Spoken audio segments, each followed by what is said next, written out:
You're listening to Plus or Minus with Nathan, Frank, and Greg Moore. Back for another week.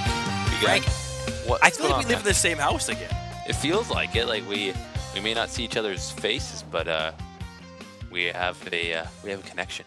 For those listening, we used to live in university.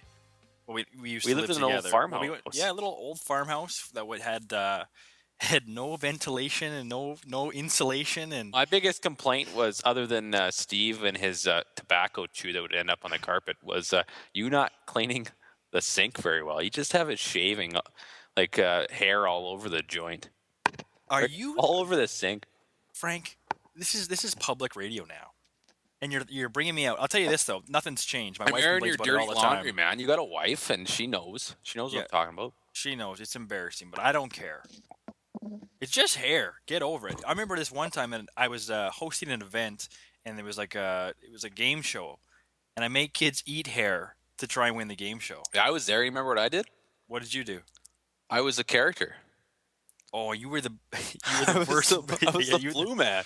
You painted yourself in green, and we called you the blue man. You're the worst blue man we ever saw. It made no sense, but I was creeping out everyone. Yeah, that was the creepiest thing I've ever I was done. practically nude, jumping around like Spider-Man. And that's why we love you. So before we get started, we want to thank once again our executive producer, Matty O'Connell, and a new thank you this week. Big announcement. Puckrant.com has picked up the podcast. We're on an interweb site. Peter Piper, Puckrant.com picked up the podcast. There's a lot of P's in there. We're hoping to get some more listeners.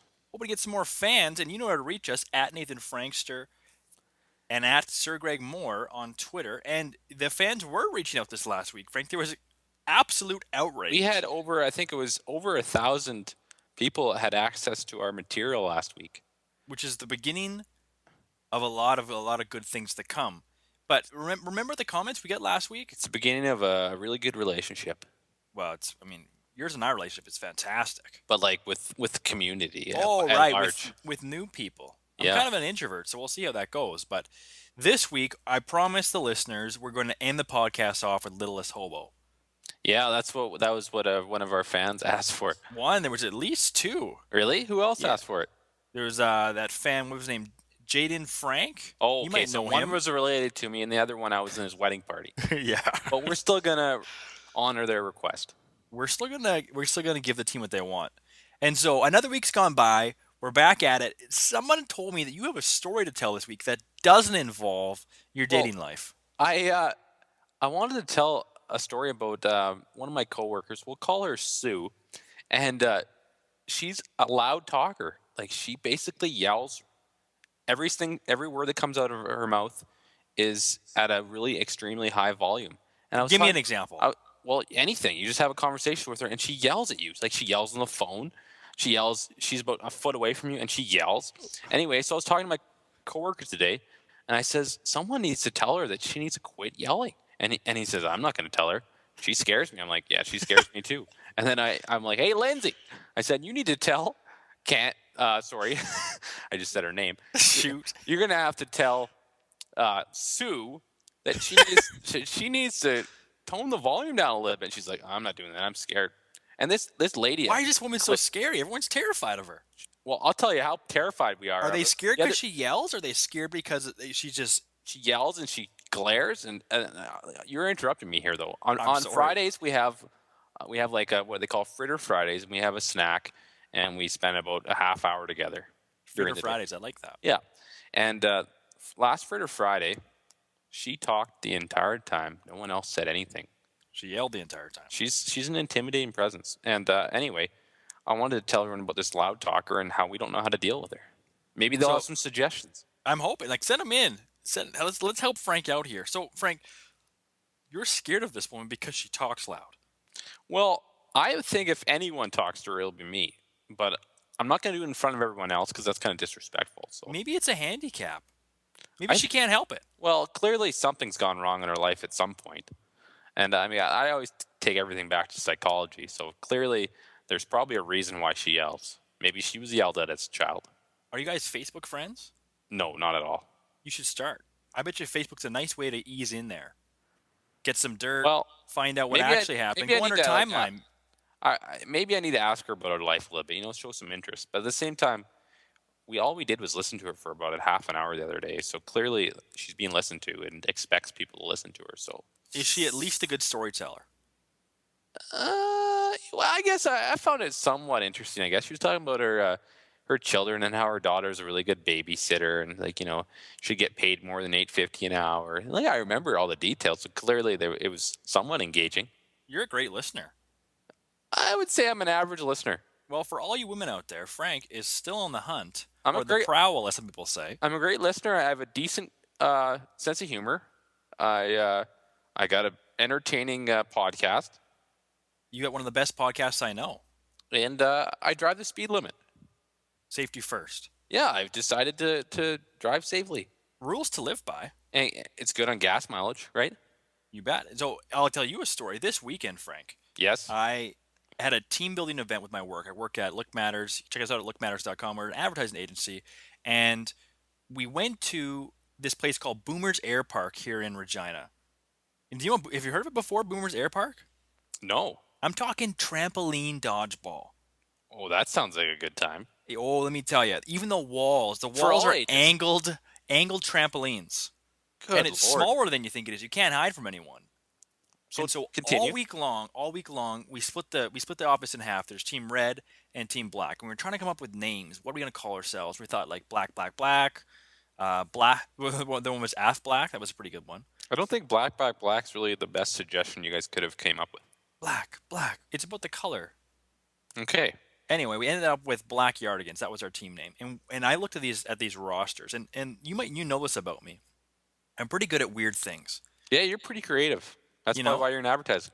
I'm pretty good at weird events. I remember when I was growing up, we used to have competitions about who could run around the building the fastest, who could jump up the most stairs, and more often than not, I ended up winning these things. If kinky wasn't a like perverted word, I think we could describe you as you're full of kinky ideas. But So I'm kinky ideas, eh? Maybe I'll put that in my Twitter bio. I just think the word kinky has just been perverted, and it's not used as well as it could be. That's what is the actual definition of kinky? I think we should Google it and maybe let everyone know next podcast. Okay, I'm sorry I interrupted you. You got to continue with your story. I apologize. so we get onto this trampoline dodgeball, and we're literally there for like 2 minutes, and we're all sweating and out of breath. All of us are out of shape. And then the second wind kicks in, and we just start dominating these cats. I'm hitting kids in the face. I'm eliminating this team left, right, and center. How And old are these children? there was someone brought their son. Oh, And he was probably 6. okay. And there's no headshots. Was but, there I any mean, blood? well, there was a couple blood, couple pieces of blood. Some people got their feet stuck in the springs, and it got really weird. But anyway, the story was to tell. If you're ever in Regina, come. I'll take you up to trampoline dodgeball. It's amazing. It's a lot of fun, and I'll teach you some great technique. Because I mean, we killed it. We won first place. That's cool. That sounds like a good time. I want to do that. Next time you're out here, we're going.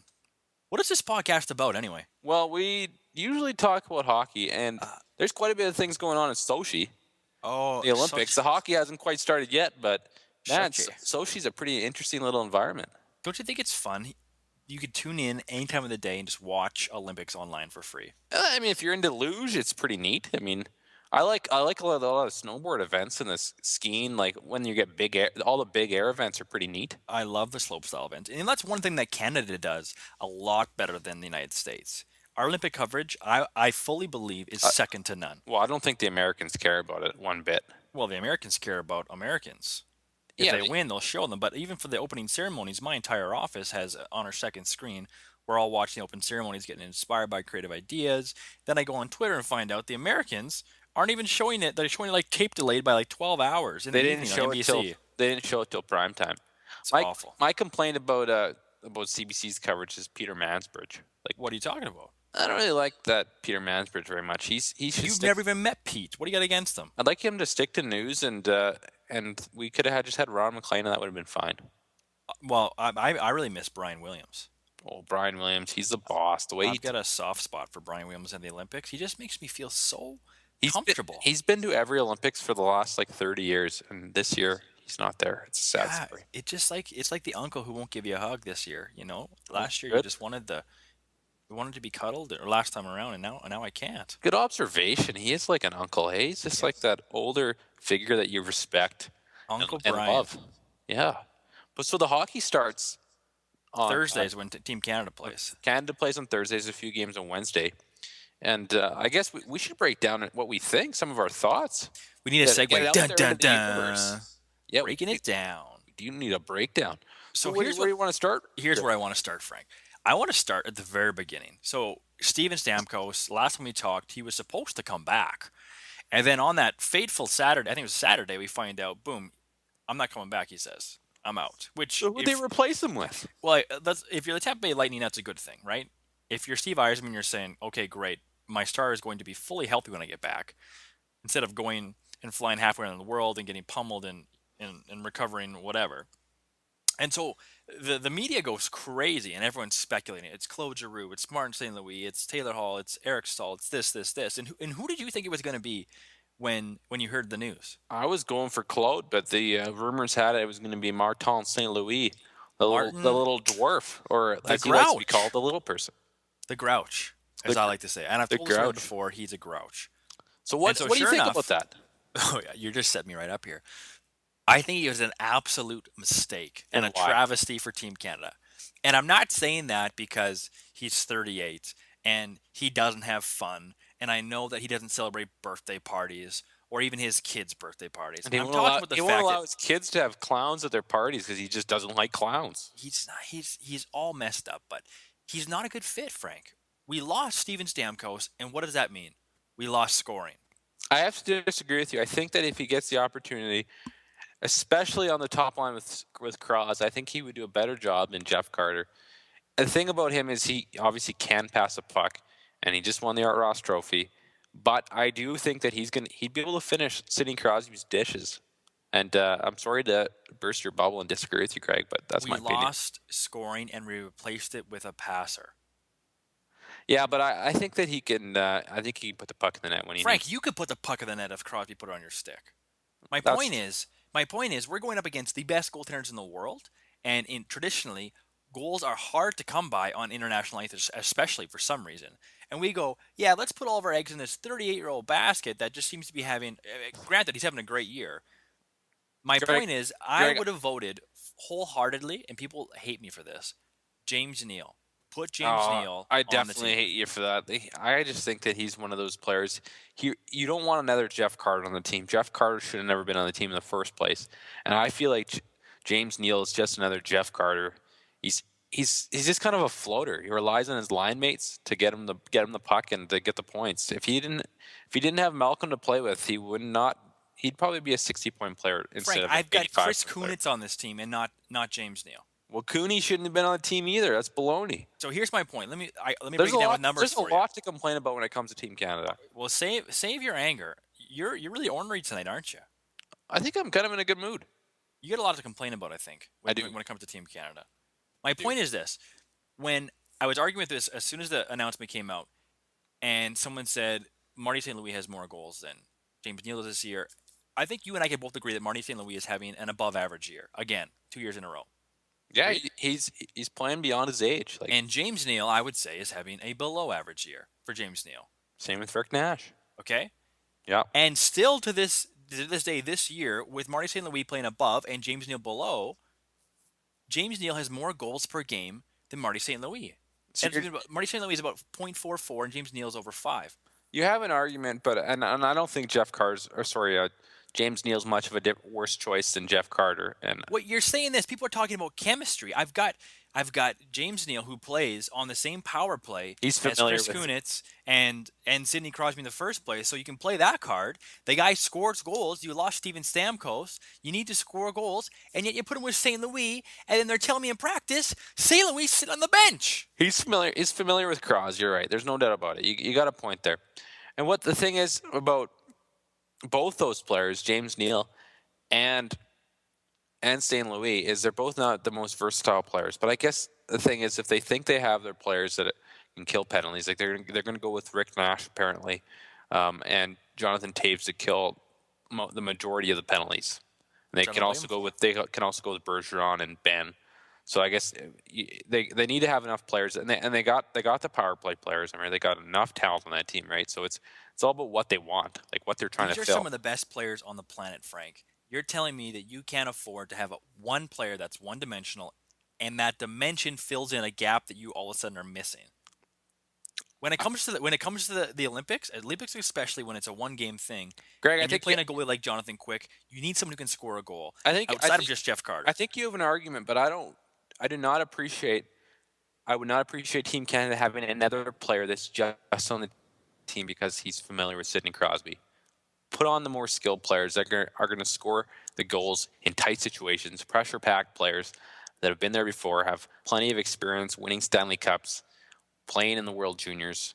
Those are the type of players you want, those players that have won before. And James Neal and Chris Kunitz, they're just secondary players. They're 50-point players without the talent. We can move on, but remember, James Neal has played with Jimmy Benn before as well. He came from Dallas. They had chemistry there too. I Hey, digress. you got an argument, Greg, but I agree with you. I think we should move I on. feel like I'm on a soapbox and no one's listening to Let's me. go to defense. So this team they have a pretty good top 5 on that team. They Who got are our top five? they got Weber, they got Keith, Doughty, and And so Chris Letang, not too Chris soon. Letang, and then they have Petrolangelo and Bowmeisters. No one's really complaining about that top 5, but I have complaints about Let's number just take a 6. second before we go to number 6, and let's wish Chris Letang all the best in his recovery from his Yeah, stroke. I had a stroke. That is wild. God bless him. Definitely wish him all the best. Give him our prayers that he can have a speedy recovery and not have any more health problems. That's ridiculous. Small 26. He's caveat. 26 years old. I know it's terrifying. Anyway, back to number 6. Number 6 is Marc-Andre Vlasic, and number 7 and 8 are PK Subban and Dan Hamhuis. So I have a complaint. Is this Vlasic the heir to the pickle fortune? Vlasic pickles? It's Pickles. Actually, his dad is the pickle guy. Is he actually? I'm asking. I really don't think so, but they play off his last name, Vlasic, and make humor out of it. I bet you they're great pickles and too. people have a little giggle. But I have a complaint about Dan Hamhuis or Mark and Vlasic, and I think that he should be replaced with none other than Mark Giordano.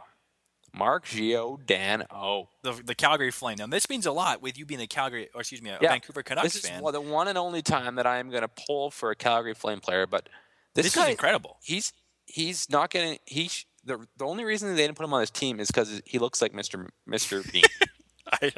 I read your article on puckrant.com. Frank, if you haven't heard yet, Frank is a Canucks blogger on puckrant.com. I read the article and I had to laugh to myself because I'm like, you got a point there. He kind of does look like Mr. Bean. He really does. He's not very good looking, but he's having a tremendous year. 28 points in 40 games for the lowly Flames, and he's a +3 on that team. And this is one of the 3 worst teams in the NHL. Most people would agree with that. They're third.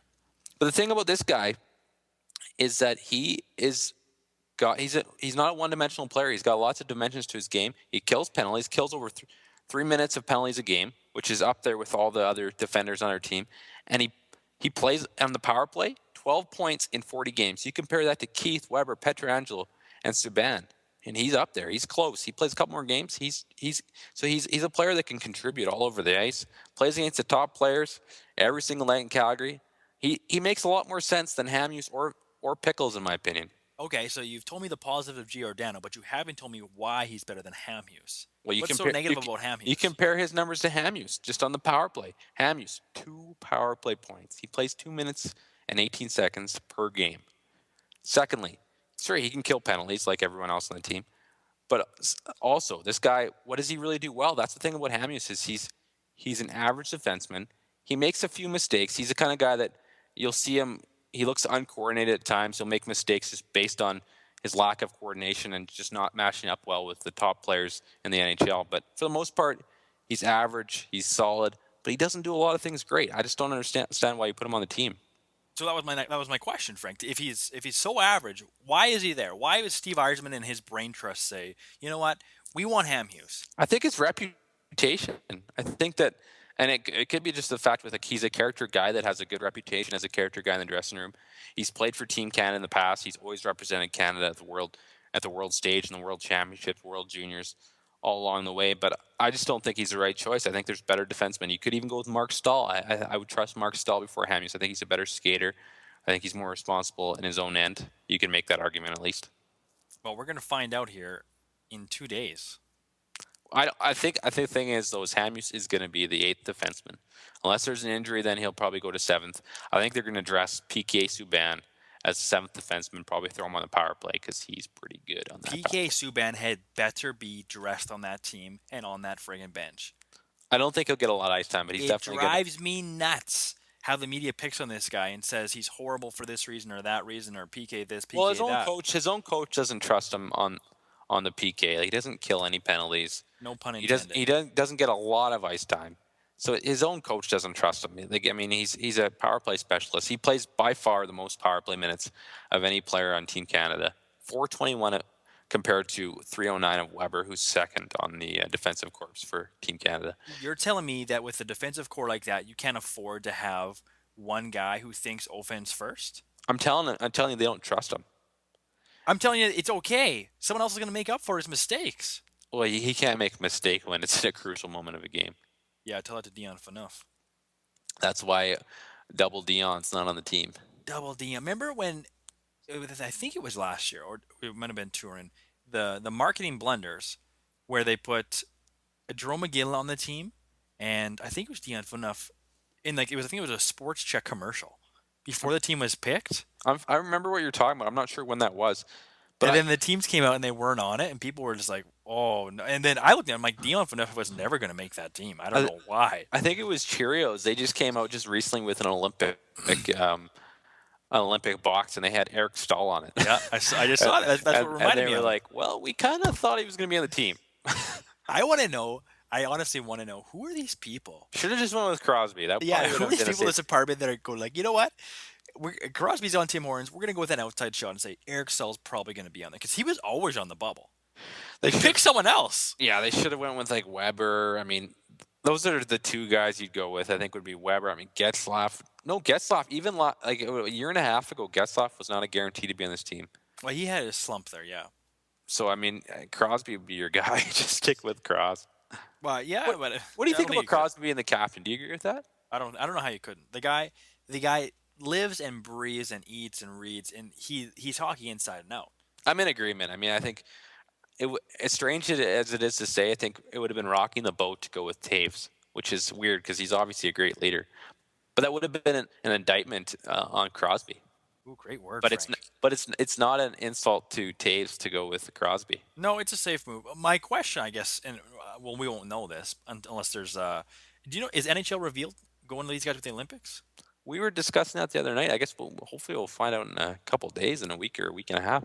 I want to know if the guys actually respect Crosby. He's got that reputation still, unfortunately, as a whiner, and we know he That's works true. hard and gives us no opinions when it comes to his interviews. He's Mr. Hockey, but I want to know when push comes to shove, do these guys believe in him? Yeah, you don't hear a lot of people trash talking Crosby really, like, that are Canadians, right? Nope. So it's hard to know. Like, it would be nice to get some inside info on that. I mean, if we could get some connections and maybe talk to, like, you had a friend who knows Tanner Glass. He would know a thing or two, would he not? The TG, yeah, maybe I can think go you down that resource and I ask, think you ask should some pull some questions. strings, buddy. You call me buddy again. I hate that. It was a poor choice. I didn't want to call you buddy. I have more Buddy. respect for you than that. Oh, the worst. The only thing worse you can call me other than buddy is cute. I think, yeah, the cute is definitely worse. I don't It's mind off pal. limits. Pal is like, they're just goofing around. It's a classic phrase at this point, pal. I tweeted this weekend. A privilege of being an adult is definitely being able to call a kid squirt. It makes you feel real good about yourself. You're like, yeah, I'm bigger than this 2 foot tall little squirt. When's the last time you called a kid squirt? This weekend. Well, on Sunday night, I was at the rink, and some little kid was like walking around my feet, and I'm like, "Oh, excuse me, little squirt." Would you say it's your go-to? Oh yeah, for sure, it's definitely my go-to. I bet you it would be. After that, my secondary term would be sport. You seem like a squirt kind of guy, actually. Now that I think about it. I think so. Yeah, it's the pants. It's the pants you wear. My pants. I thought my pants were quite normal. Frank, you've been doing some I research. suppose they're not Italian. You've been doing some research on the birthplaces of the Canadian and American teams, and I'm curious if you want to share that with us. What you found? Sure, like Team Canada, like I wanted to look at it. It's dominated by players that are born in Ontario. There's 11 Ontario-born players, which isn't a huge surprise. And I just took a closer look in Quebec. has 4, and that was a little smaller than I expected because you watch the rest of the Olympic team players that are winning a lot of the gold medals for Canada and a lot of the medals, and a lot of them are from Quebec. Like Yeah, it's they're wild, hey? they're really important to our medal haul. And we're Uh, crushing right but now. there's If you're only 4 on this Team Canada. There's Luongo, Bergeron, St. Louis, and I can't recall the last one. And 3 from Saskatchewan. There's 2 Regina boys. We got Kunitz and Getzlaff, and then Anroyd, Saskatchewan's Patrick Marleau, who shouldn't be on the team. Then Manitoba has Taves, Jonathan Taves. 5 from BC, Duncan Keith, Weber, Hamuse, and a few others. Alberta only has 1. That would be your man, Bowmeister. our I man, want to see Bowmeister. our man, Bowmeister. And then, of course, there's Sidney Crosby from Nova Scotia. You know Kyle Amanda's listening to this, and I know, Kyle, if you're listening, that we don't talk about the Flames enough. So I apologize for that, and I promise you in the next podcast, we will have a segment Are you sure on... he wants us to talk about the Flames? We won't have a lot of positive things to say. Wow. We can talk about the Flames. They're at least honest and they try hard. Anyway, America. Break down America for us. And I guess my first question, Frank, before you break down America is, why did you do this? I don't know how it happened. One thing led to another, and I was counting it up. I'm kind of a weirdo in that way. Yeah, you're as weird as it gets, man. Like that. I'm kind What'd of you do tonight? Well, I looked at the Canadian roster and found out where they were all born. I thought Why? it may help our podcast. I'm all about for the team, Greg. I care about our podcast. As long as I've known you, since I've been, leaving the whiskers in the toilet, you've always been wanting to help out the team. That's true. So let's go to Team USA. I was thinking, what's the reputation that the Americans have? Which state has a reputation for hockey? Greg. If I had to guess, Yeah. I would probably guess Minnesota. You guessed correctly. They have 8 Minnesotans on the team. Wow, that's surprising. Yeah, and I actually thought there'd be a little bit more, but eight was definitely the most. And then, Who are they? they have Zach Parise, TJ Oshie, David Backus, You having trouble reading, Frank? Justin Falk. Well, I don't have them all lined up. I have to Put find your them. glasses on there. Paul Martin, Ryan McDonough, and those are your Minnesotans. Okay, and then we have 3 from Michigan. One of those would be Ryan Miller. Then we have Ryan Kessler. And I have to find the last one is Cam Fowler, youngster for Team USA. Yeah, I'm glad he made it. He's having a great season on Anaheim. And there's 5 from the state of New York, 2 from New Jersey, 1 from Missouri, which is Paul Stastny. And a partridge in a pear tree by the sounds of it. 3 from Connecticut, and 3 from Wisconsin. And now we're all wiser. Yeah, now we know a little bit of what makes up our North American squads. None from Texas, though, hey? No, I don't think there's any from Texas. There is one that can play for Team Canada. That would be Tyler Myers. Is he Texan? He was born in Houston, Texas, and his family moved to Calgary. That makes sense. So we're giving lots of little interesting tidbits. Look at this. To our Geography listeners. with Nathan Frank. Sure, why not? So who do you think's going to win this tourney, man? Oh, you actually want to know who I think is going to win this tourney? I want you to start from 3 to. Actually, I want you to go from 6 to 1 if you could. Well, I think it's just funny. I had I had lunch this week with a friend who I used to work with, and we were in a hockey pool together. You're not going to name drop or what? I'm not going to name drop her, but she was so funny because she didn't know anything. Well, she knew some things about hockey, but she picked the players off of their names. So she would draft someone like Wheeler and... Because these are funny names. Yeah, Wheeler. She would pronounce Taves as toes, things like that, and Stahl, and she would try and spell things. Anyway, she was horrible at... she did terrible in the pool, so if you're thinking about a new strategy, don't try that one. But she told me her top picks, and she said Russia, America, and then Canada. And I thought, well, interesting. I mean, you didn't pick Bulgaria, so I mean, you've at least got a better shot than most. Yeah, I'm going to mix it up a bit. I'm going to say America, Russia, Canada. So you think you honestly think the Americans are going to win? I do. I think the Americans have what it takes to win, and I also think that they got a chip on their shoulder from last year, and they're keeping quiet about it. They remind me of the Seahawks. My feeling is that the U.S. has traditionally not done very well on the bigger ice surface, and it's usually the Russians and the Swedens, the Finns, and all the European teams that are familiar with the big ice that usually do better. So I don't have the Americans on the podium. I like how the Americans are built with speed. with speed. They got a nice age there. Excuse me, and I think that they have what it takes, and if they start Jonathan Quick in net, they have a chance in every game, and Yeah, that's more than I can say for Team Canada.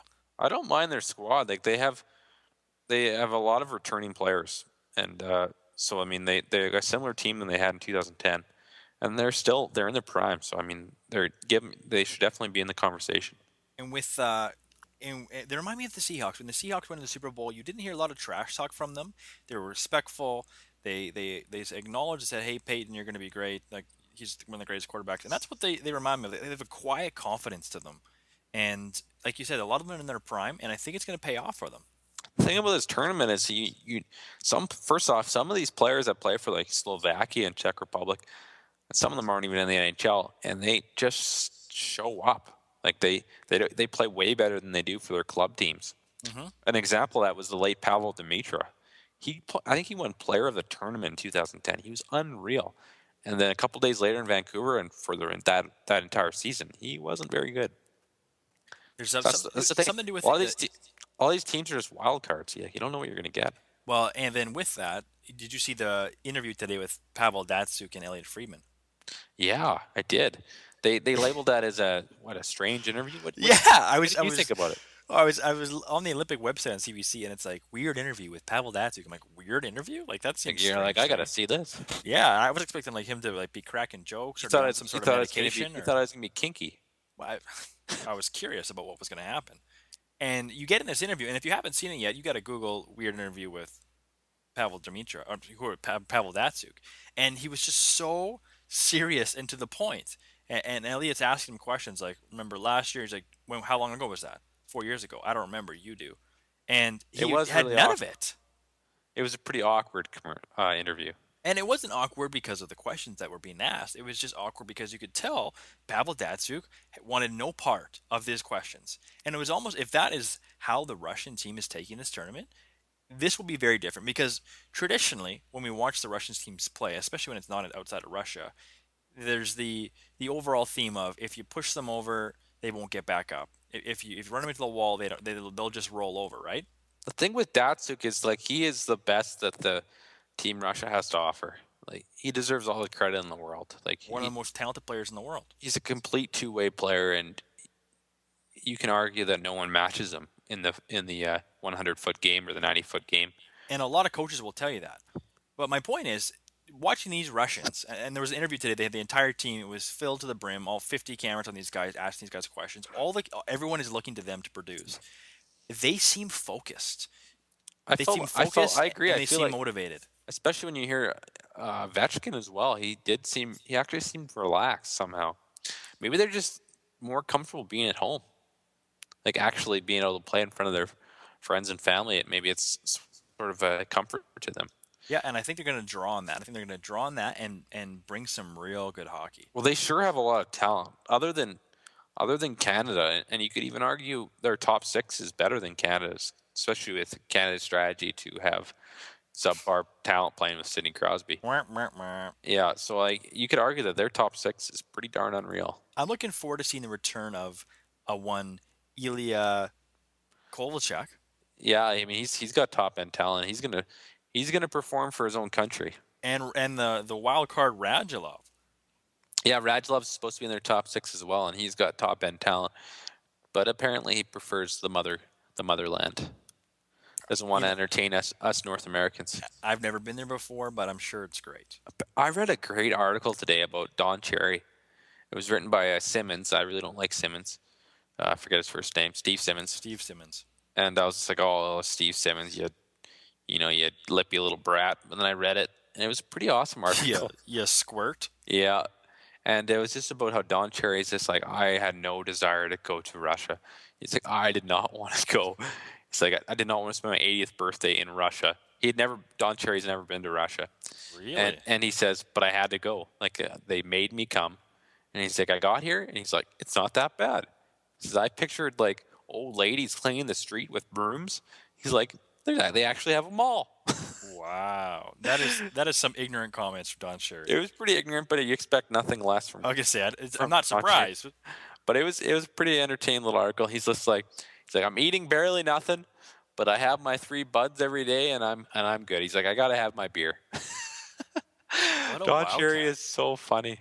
So is he over there for like Hockey Night in Canada for the Olympics or what? Yeah, yeah, for sure. Him and Ron are going to take it on, hey? Yeah, they'll do the hockey. Oh, that's depressing. They're saying in the article that he hasn't been there since '98, but that doesn't make any sense to me.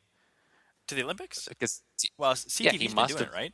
No, CTV did 2010, but Torino was done by CBC, and 2002 was in Salt Lake City done by CBC. So I don't know. That doesn't make any sense. Well, maybe they're playing it safe, and now that CBC is on its way out, they said we had nothing to lose. Let's get some extra ratings and throw this wildcat on the TV. Old Donald Les, They probably hawk him up with some caffeine too before it goes on the show and dude, see who he offends. he's super entertaining. But He is. I'll give him that. he's 80 years old, and he's going on at 2:30 in the morning in Russian time, doing the broadcast to Canada. What? That's how late in the morning he was doing like Hockey Night in Canada this weekend. Really? Yeah. Well, I mean, there's a huge time difference, right? So like Oh, right. 8 o'clock our time, or even 6 o'clock our time is pretty I late got what there. you're saying. I get Yeah. what you're saying. But he'll be doing it in regular time Sochi for the I, Olympics. I would think so. follow. I mean, unless they make him do prime time too. So you didn't tell me who your Olympic picks are. I have it down. Here's who I have as Top my three. Go you from want- three you want- first. You want top 3? I have Finland in 3rd place. Okay, but first explain to me why. I just think they know the bigger ice surface. They've done well in international Olympics in the past. In Torino, they did well. Tuukka And Rask back there doesn't hurt either. they obviously have great goaltending. I mean, their roster has holes. Like their entire roster is definitely not all North American NHL players. But I just think that they're a kind of team that plays with a lot of grit. They're able to win those tight games, and I think they're going to pull out a fluke in the semifinals in the quarterfinals, and then lose in the semifinals. They're going to be familiar with the big ice too. Yeah, exactly. They're familiar with the big ice. But you know who they're going to defeat? It's going to be a repeat of Nagano in '98. They're going to defeat Canada. Wow. This is more like you're having a depressing day for being in a good mood. I am in a pretty good mood, but we should start calling you Nancy on this podcast. I kind of take this. The way I look at it, I kind of go with my gut, and then secondly, I'd rather be disappointed, or I'd rather be surprised and disappointed. So I go with my gut, and then secondly, I go with the pessimistic viewpoint on a lot of things. You don't want to put your heart out there, do you? I read an article that it's your mental health will be better when you're pessimistic, because then you won't be disappointed. I was wondering when this came back. You said everything comes back to psychology. So who broke your heart, Frank, that made you not want to put on the line anymore? Let's move on. We got Sweden is gonna win silver, but who are they gonna lose against? Sweden's going to win silver. Who are they going to lose against? You're going to say the Russians. The Russians are gonna win it all. Really? You're going completely European. Canada, America don't go anywhere close. USA is they're gonna lose in the quarterfinals. Actually, not even. They're not quarterfinals. Yeah, quarterfinals they're gonna lose, so they're not even gonna make the semifinals, and so then the U.S., Czech Republic, and Slovakia. Could you imagine the outrage if Canada does not medal again? Yeah, we would clearly have a problem with the bigger ice. I'm going with how we've done so poorly in Torino and Nagano, and how we've struggled in the bigger ice surface, and that's my excuse. Okay. Like, think about how many legends we had back in '98. There was Sakic, Yzerman. Who was that one guy who didn't make any sense? What do you mean? In Nagano. Oh, I was saying Rob Zaminer. Zaminer. There was a few strange players on that team. I don't know if you remember Shane Corson. Yeah, there was Shane Corson. He was gritty. Yeah, but he wasn't skilled. Keith Primo was on that team. The thing is, I had this poster in my room of the '98 Olympic team. It was their team photo, and I kind of have like photographic memory of the whole thing. Rod Brindamore was on the team. Scott Stevens, Rob Blake. Jeepers, that's a tough team. Eric Lindros was a captain. Were they saying like the biggest guys they could find over there, or what? Ahead of Wayne Gretzky. Yeah, I remember that, and they didn't like Gretzky shooting the shootout, and everyone was there. Yeah, Ray Bork. Here's my thing, Frank. Yep, go for it. How can you count Canada out now when I'm they're not picking counting them younger out. guys and they're picking faster and they're learning from their mistakes? I'm not counting them out. I'm just predicting that there's going to be an upset. It's very possible it could happen. It's one game. It could easily happen. I'm predicting an upset.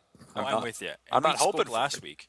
We spoke last week about our weakness in net and how we don't have Outside of Price, 50% of the time, we don't have a goalie that can actually go out there and steal us a game. Well, that in that 2010 Olympics, Luongo didn't have to do much at all. Like, he honestly didn't have to make any tough saves. I've watched that gold medal game about 10 or 15 times because I use it to practice my play-by-play, and he didn't have to do anything. You want to give us a quick call off the cusp here? A call? Oh no, you're not putting me on the. I need something to call, man. The last play, you got it memorized. Okay. Parise's goal. Again, let's stabs for the puck to Crosby. Scores the golden goal! The golden goal! Sidney Crosby! Canada wins the goal! I'm sitting over here smiling, Frank. That's not that bad. You got me goosebumps here. Yeah, that was all right. I can tell you've been practicing. We Reese and I called a game on Sunday night. That's Reese. He's a Sharks puck blogger, San Jose Sharks puck blogger Yeah. from puckrant.com. Lives in Saskatchewan, so we were calling a game, and I was trying to think of off the cuff. I was trying to think of a different way to say spins back or cuts back. Oh no! What did you say? Kinky? No, I said, what did I say? He stopped short, which is a quote from Seinfeld. And then I caught myself saying it, and then Sheldon taps my elbow, and I start laughing on air. We're on live radio, and I start laughing mid play. It was pretty funny. Is that a Seinfeld thing? The elbow tap? Stop short. It was a Joris Costanza's dad. It was a move he did to try to put a move on a woman. So he jammed the brakes, and then he'd put his hand out in front of the woman to stop her. Sheepers. And they called it stopping short. So we had a little giggle there on live air. So the Rosetown Red Wings fans weren't too happy with you.